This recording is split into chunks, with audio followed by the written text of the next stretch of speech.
Have you ever stopped to think about how a simple act of kindness on a lonely road could turn into an absolute nightmare? Well, today we're diving into a modern ghost story from India that does exactly that. It's a seriously chilling encounter that really makes you question who or what you can trust when it's dark. And the whole story, really, it all hangs on this one piece of advice. Never help a stranger at night. It kind of goes against everything we're taught about being a good person, right? But as you're about to see, ignoring that warning, well, it has some pretty terrifying consequences. Okay, so picture this. Our story kicks off on the Ghaziabad-Noida Bridge. It's this long, dark stretch of road cutting through the night. It's late, it's totally empty, and it's dead silent. Yeah, it's the perfect setup for something to go very, very wrong. At the heart of all this is a young guy who works as a food delivery driver. And we've all been there, right? It's the end of a long shift, you're exhausted, and all you can think about is getting home. He's on his bike, thinking his night is finally over. But it's really just getting started. So just as he's cruising home, his journey gets interrupted. He's about to face a choice, and it seems like a really simple one, just a little act of kindness. But it's a choice that's going to change absolutely everything. He sees a woman on the side of the road, totally stranded, waving for help. Again, it's late, there's nobody else around. So what do you do in that situation? He does what most of us would probably do. He makes the human choice. He pulls over to help. He offers her a ride, she says yes, and just like that, they're heading off into the night. It's a simple act of kindness. But as he pulls back onto the road, he has no idea what is really sitting on the seat behind him. And almost immediately, something feels off. Not with the bike, not with his passenger, but with the world around him.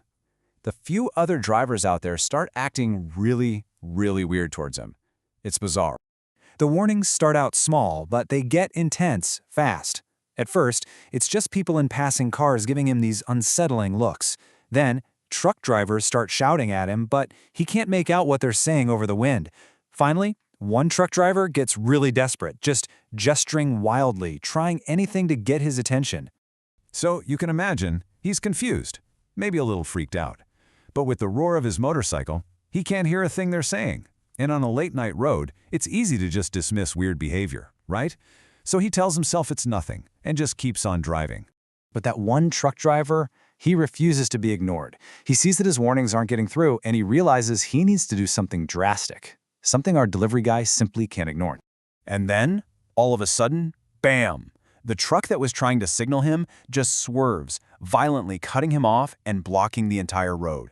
The delivery guy has to slam on his brakes, his heart is probably pounding out of his chest. He's trapped. There's nowhere to go. The truck door swings open, and this big guy climbs out. And get this, he's holding a heavy iron rod, and he starts walking straight towards him, looking menacing. The whole situation just went from strange to potentially really, really violent. The delivery boy is bracing for an attack. I mean, what else could he think? The man with the iron rod is right in front of him now. He raises his hand and places it firmly on the boy's shoulder. And the moment that hand makes contact, that's it. Lights out. Everything just goes black. He doesn't wake up on the cold asphalt of the bridge. When he finally comes to, hours have passed, and he finds himself in a place that is completely unfamiliar, clean, quiet, and sterile. He wakes up first to confusion and then to a really sharp stabbing pain. He opens his eyes and all he sees is the sterile white of a hospital room. He has absolutely no memory of how he got there. The pain is coming from his shoulder, and when he looks down, he sees it's completely wrapped in bandages. And sitting there, right by his bed, is the familiar face. It's the truck driver from the bridge. But he doesn't look menacing anymore. He just looks concerned. Confused, in pain, he looks at the driver and asks the only question that matters. What happened to me? And this is where the horrifying truth comes out. The difference between what he thought was happening and what was actually happening couldn't be bigger. In his mind, he was just a good guy giving a woman a ride. In reality, he was under a spell, the prey of a supernatural predator that was literally consuming him as he drove. The truck driver reveals the unbelievable truth. The woman on the back of his motorcycle was literally eating his shoulder while he was driving. That's what all the other drivers saw. That's what they were trying to scream to him about.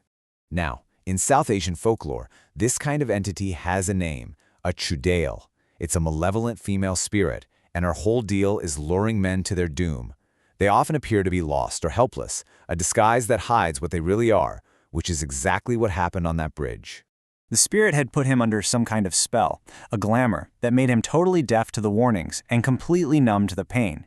He was being devoured, and he had no idea. So the truck driver wasn't just stopping him. When his hand touched him, it broke the spell. That intervention, without a doubt, saved his life. So this all leaves us with a really unsettling question, doesn't it?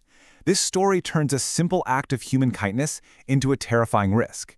If you were driving that night and the whole world was screaming at you that something was wrong, but your own senses told you everything was fine, would you listen, or would you just keep on driving oblivious into the darkness?